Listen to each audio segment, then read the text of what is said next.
I know you caught that on camera. No, it looked way cooler than you think. It did. It looked way cooler. Live with his mic and scared as shit. I'm gonna go.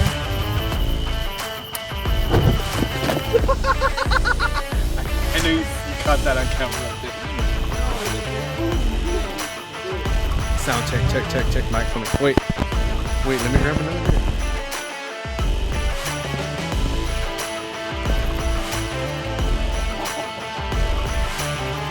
Okay. I guess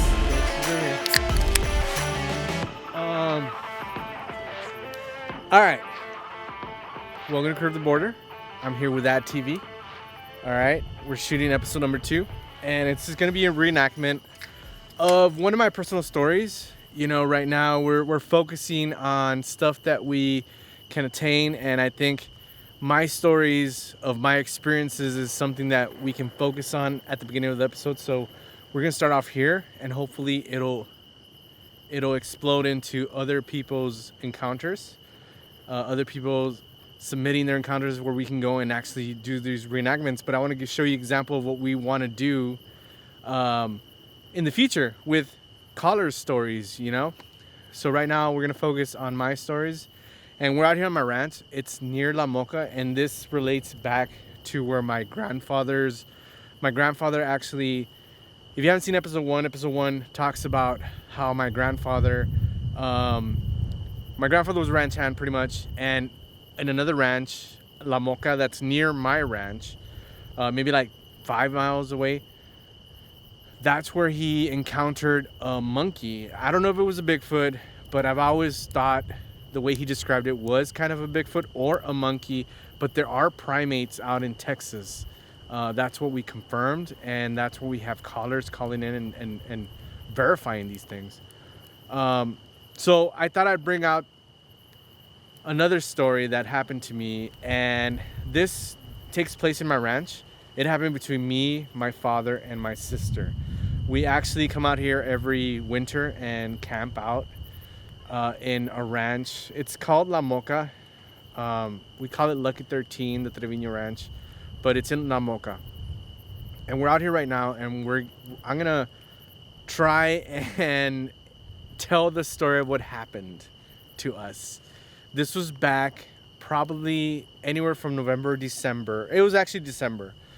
I can't remember the year. It must have been maybe in 2016 or 2015, because I was living in Austin, Texas, and I had come down here to visit my family for the holidays. And usually when I come down here for the holidays, that's where we come out here and spend the night on my ranch. So what happened was, me and my whole family, we came out here. We had tents everywhere.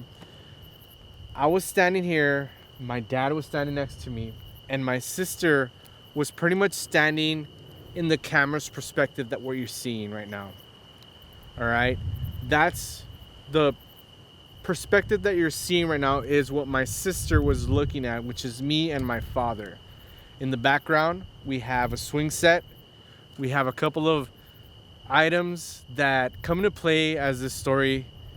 As I tell this story, you'll understand why these items are out here. And again, this is a reenactment. This is maybe 5 or 6 years ago. My ranch has changed, but it was a cold winter night, and we had the bonfire going like we have right now. It's getting a little toasty actually right now.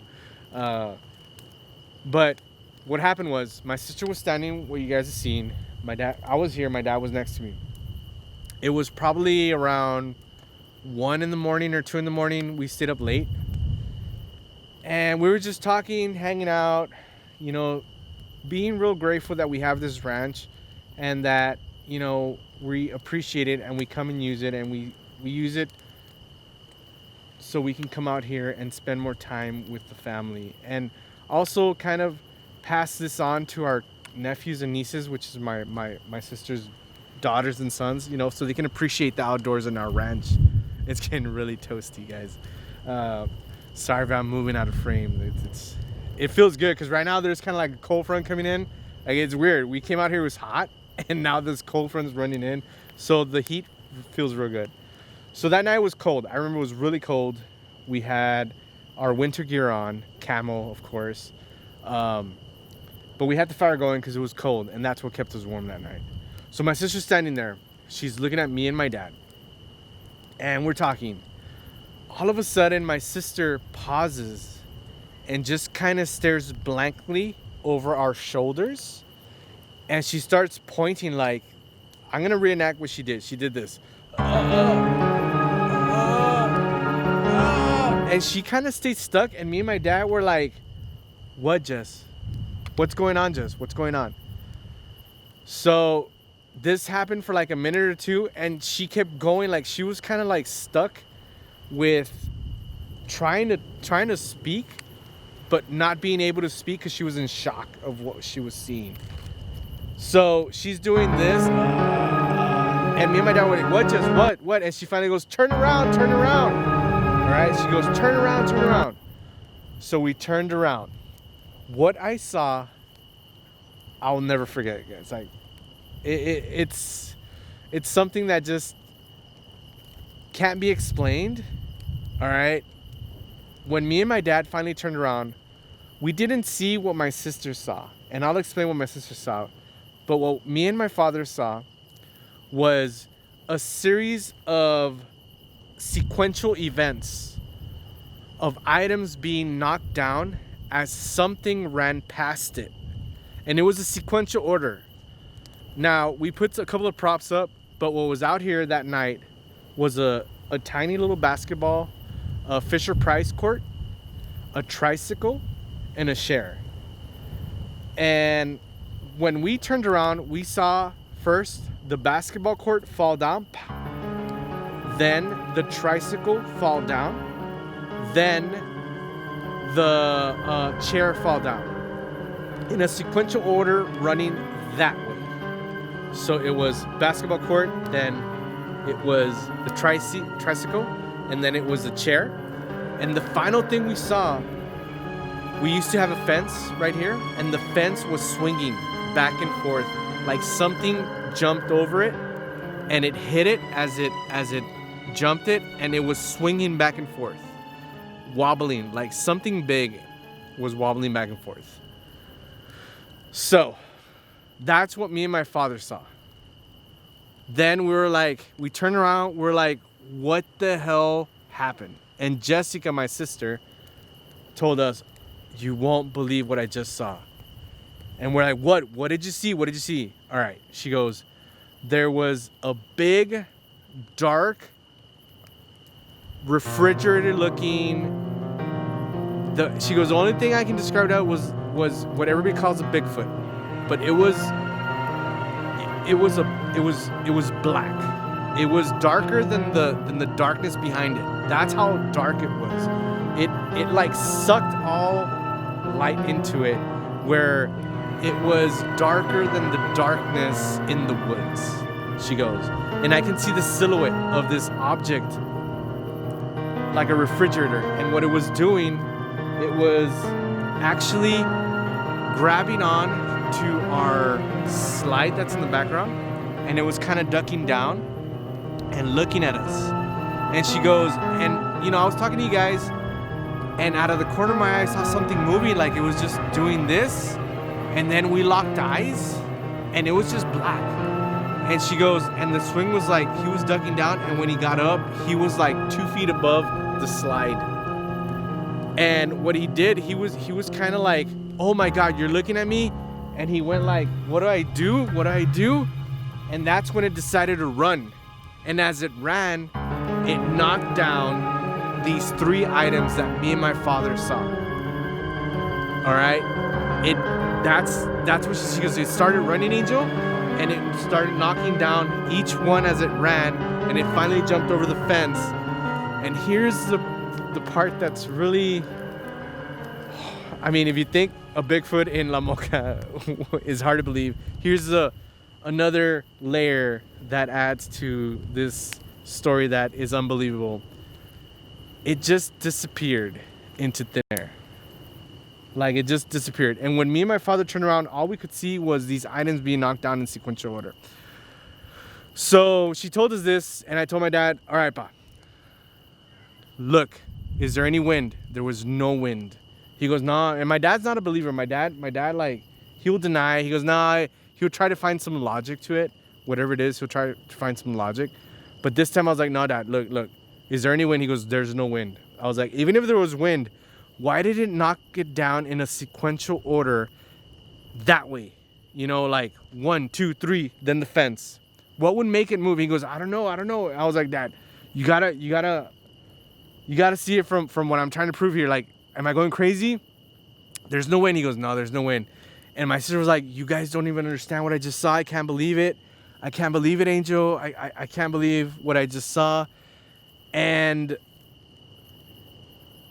to have my father witness it and finally come to terms with it is something at another level for us, because my dad is a non-believer.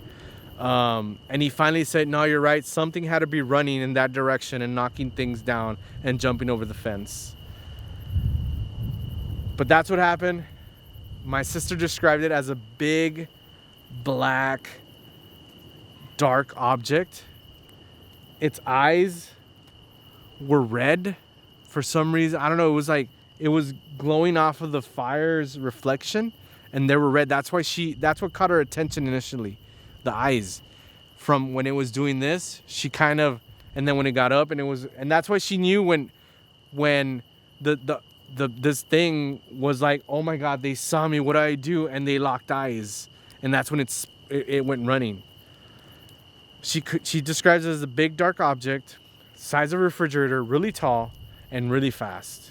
It was so fast that me and my dad didn't see it. All we saw was the things being knocked over in a sequential order. But it happened here in the back right there. This is where we're at. This is the exact location. This is where it happened. Another reason I believe her is because 2 weeks prior to this, I put up some hammocks, and it's in a triangle form, and I bought these hooks that I drilled into the trees that are 800 pounds worth of weight that they can capacity. The hammocks were from Amazon. They're 500 pounds capacity. And what I did was, the way I connected the hooks on the trees to the hammock was I bought these little, I don't know what they're called, but they're circles that I can use to connect the hooks and the hammock ring to each other. And those were 500 pounds worth. That's what's actually holding the hammock ring to the tree hook that I bought. And I made sure I bought them for 500 pounds because I was like, oh, if me and my sisters or me and my nephews and nieces, I bought it for 2 people to be able to lay down and hold up a 5. I mean, we don't weigh more than 500 pounds. That's what I thought. I was like, I think we're pretty safe with 500 pounds. But what happened was, 2 weekends before we came out here, and I had just put them up, and those rings, the 500 pounds, were stretched out. They were stretched out. Like something sat on it that was so heavy, more than 500 pounds, that they stretched them out. And I'll look for them right now and I'll show them to you guys. But for me, something that can stretch out that type of ring had to be really heavy or really trying to jump on it. I got really mad, when I came out here, and I was like, damn it, I just bought these hammocks. I just bought these rings, and these kids, I don't know, I thought there were kids that came out here and they were just really damaging my hammocks. And I got mad and I threw away the rings. I was so mad. Then we came back out here 2 weeks later, and my sister saw that. So I kind of put together, I was like, wow, how long have they been here that they might have seen the new hammocks, and maybe or 1 or 2, I don't know. I'm just assuming here. The way she described this object, it weighed more than 500 pounds. And I'm assuming that maybe that's what laid on the hammock. Because what it was doing, it was just checking us out. It was really just observing us on how we interacted. And it was really curious to what we were doing. It wasn't threatening. It really didn't try to harm us. It was just trying to look at us and see what we were doing. And it wasn't until my sister saw it that it just panicked. Like, it really panicked. Instead of charging us, it panicked. Like, it was like, what? Oh my God, they saw me, and it just ran. It wasn't aggressive. There was nothing aggressive to it. from what my sister described. So I'm thinking they were just real curious. If anything, that's what stretched out my hammocks. But that's my story. That's really what happened out here. And again, it's in La Moca where my grandfather shot that other orangutan-y, humanoid-looking primate.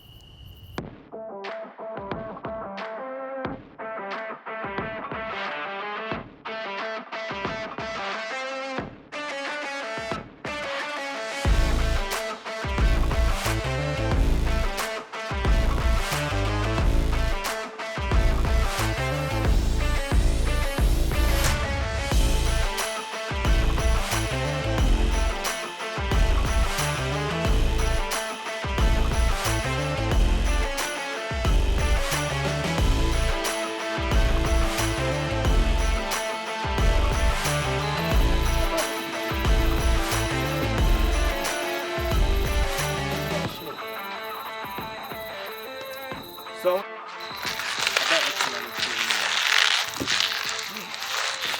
bought extra batteries too when you go.